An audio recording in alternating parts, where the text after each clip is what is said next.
नमस्कार भावी वकील मित्रांनो मी प्राध्यापक डॉक्टर वैभव इंगळे. तुम्ही पाहताय इन्फॉर्मेशन कट्टा हे YouTube चॅनल.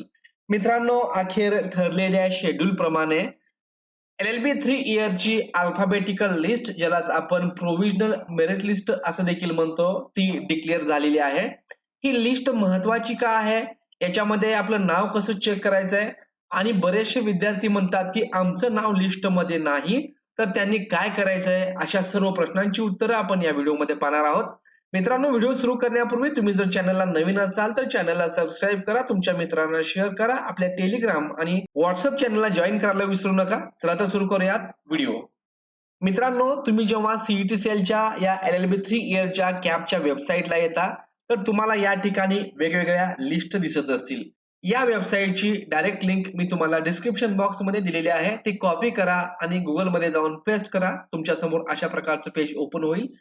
आता इथं आल्यानंतर पहा, वेगवेगळ्या प्रकारच्या लिस्ट तुम्हाला या ठिकाणी दिसत असतील. त्यापैकी पहिले आहे alphabetical merit list MS round first. त्यानंतर round first alphabetic list OMS, round first not considered in alphabetic list आणि round first alphabetic list Jammu and Kashmir. तर या लिस्ट पैकी जे जम्मू आणि काश्मीरचे विद्यार्थी असतील तर या JK मध्ये चेक करतील. जे विद्यार्थी महाराष्ट्र सोडून इतर राज्याचे आहेत, म्हणजे गुजरातचे असतील, दिल्लीचे असतील, त्यांनी त्यांचं नाव या लिस्टमध्ये चेक करायचंय. आणि जे विद्यार्थी महाराष्ट्र स्टेटचे कॅन्डिडेट आहेत ते विद्यार्थी याच्यामध्ये चेक करतील. समजा तुमचं या तिन्हीमध्ये नाव नसेल, याचा अर्थ तुम्ही तुमचा फॉर्म व्यवस्थित भरलेला नाही, तर किंवा तुमचा फॉर्म चुकलेला आहे, व्यवस्थित लॉक केला नसेल, तर अशा विद्यार्थ्यांचं नाव या not considered in alphabetic list याच्यामध्ये असणार आहे. म्हणजे तुमचा समावेश या अल्फाबेटिक लिस्ट मध्ये केलेला नाहीये. तर अशा विद्यार्थ्यांना ऑप्शन फॉर्म भरता येणार नाहीये. त्यामुळे या 3 मध्ये नसेल तर काही कारणास्तव नॉट कन्सिडर्ड लिस्ट मध्ये आहे का बघा. आणि आता आपण पाहूयात की या MS लिस्ट मध्ये आपलं नाव कसं चेक करायचंय. आणि हे महत्वाचं काय आहे, कोणत्या गोष्टी चेक करायच्या आहेत. आणि बरेचसे विद्यार्थी म्हणतात की याच्यामध्ये आम्हाला आमचं नावच भेटत नाहीये. तर नाव भेटत नाही असं होऊ शकत नाही. एकतर तुमचं MS लिस्ट मध्ये असेल किंवा तुम्ही चुकून OMS कोटा सिलेक्ट केला असेल तर OMS मध्ये असेल, नसेल तर नॉट कन्सिडर्ड लिस्ट मध्ये कुठे ना कुठे 100% तुमचं नाव हे असणार आहे. मग ते कसं चेक करायचं हे पण मी तुम्हाला सांगणार आहे. ते कसं आपल्याला शोधल्यानंतर सापडतं. तर इथं सर्वात अगोदर आपण याचं महत्व समजून घेऊयात. मित्रांनो, पहिलं म्हणजे याच्यामध्ये तुमचं नाव असेल तर याचा अर्थ तुमचा फॉर्म या वेबसाईटला व्यवस्थित लॉक झालेला आहे आणि तुम्ही ऑप्शन फॉर्म भरण्यासाठी इलिजिबल आहात. तर हे फक्त इथं नाव असून चालत नाही, तर आपली माहिती सर्व बरोबर आहे की नाही हे देखील आपल्याला चेक करायचं आहे. मग सर्वात अगोदर तुम्ही काय करणार, तर तुमचा ऍप्लिकेशन ID बरोबर आहे का, तुमचं नाव बरोबर आहे का. आता इथं बघा AG घुमटकर, तर यांचं नाव असं आहे. सपोज यांचं नाव चुकून त्यांनी फक्त इनिशियल टाकलं असेल तर यांना पूर्ण नाव त्यांचं टाकायचंय. जसं की इथं ह्याचं पूर्ण नाव दिसतंय, इथं पूर्ण नाव दिसतंय. त्यांच्या जर आधार कार्डवरती डॉक्युमेंट वरती पूर्ण नाव असेल आणि त्यांनी जर चुकून असं केलं असेल इथं AG, तर त्यांना ते एडिट करून नव्यानं नाव टाकावं लागणार आहे. नसेल तर पुढं कॅप राउंड ऍडमिशन मध्ये तुम्हाला कॉलेजमध्ये प्रॉब्लेम येऊ शकतो. तर ही गोष्ट नाव चेक करून घ्या. डेट ऑफ बर्थ तुमची बरोबर आहे का, तो देखील पुढे प्रॉब्लेम येऊ शकतो. त्यानंतर तुमची कॅटेगरी ओपन, OBC किंवा SC तुम्ही जी सिलेक्ट केली होती तीच आलेली आहे का बघा. चुकून आपण कधी कधी फॉर्म भरत असताना लक्ष देत नाही. आपल्याला वाटतं की आपण कॅटेगरी मधून भरलोय, परंतु मग काही वेळेस डॉक्युमेंट वगैरे नसल्यामुळं, रिजेक्ट झाल्यामुळं तुमचा ओपन मध्ये समावेश केलेला असतो. तर ओपन मध्ये समावेश केला असेल तर तुम्ही परत एकदा तुमचा फॉर्म एडिट करू शकता. तो कसा एडिट करायचा आहे, केव्हा एडिट करायचा आहे, तर जेव्हा ही प्रोव्हिजनल लिस्ट संपल्यानंतर 1-2 दिवसानंतर तुम्हाला जो फॉर्म एडिटिंगचा टायमिंग दिलाय त्यामध्ये तुम्ही तो एडिट करू शकता. आणि तो कसा एडिट करायचा याचा देखील व्हिडिओ आपल्या चॅनलला त्या दिवशी भेटून जाईल. त्यानंतर पुढचं महत्वाचं आहे, तुमचे 10वीचे डिटेल्स, 12वीचे डिटेल्स पाहून घ्या. CET पर्सेंटाइल तुमच्या नावासमोर बरोबर आलेत का पहा.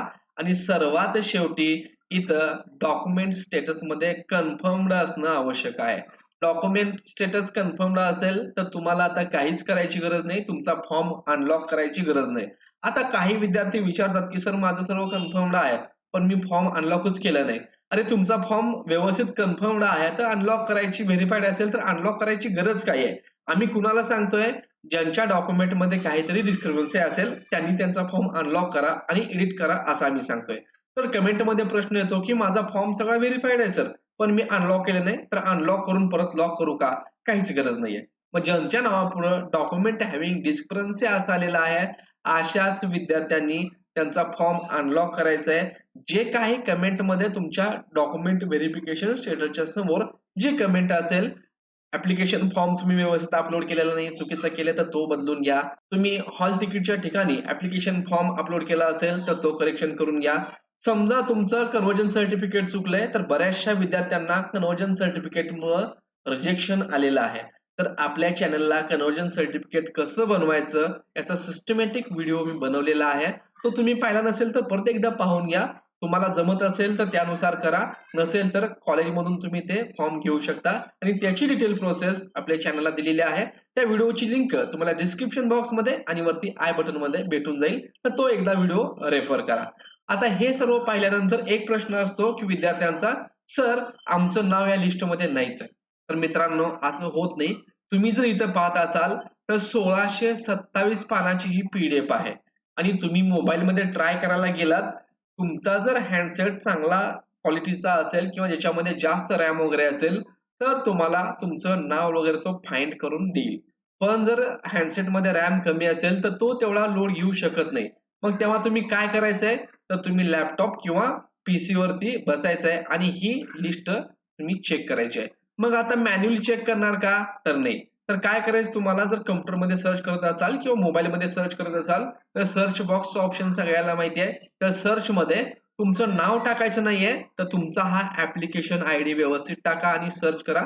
लगेच भेटून जाईल.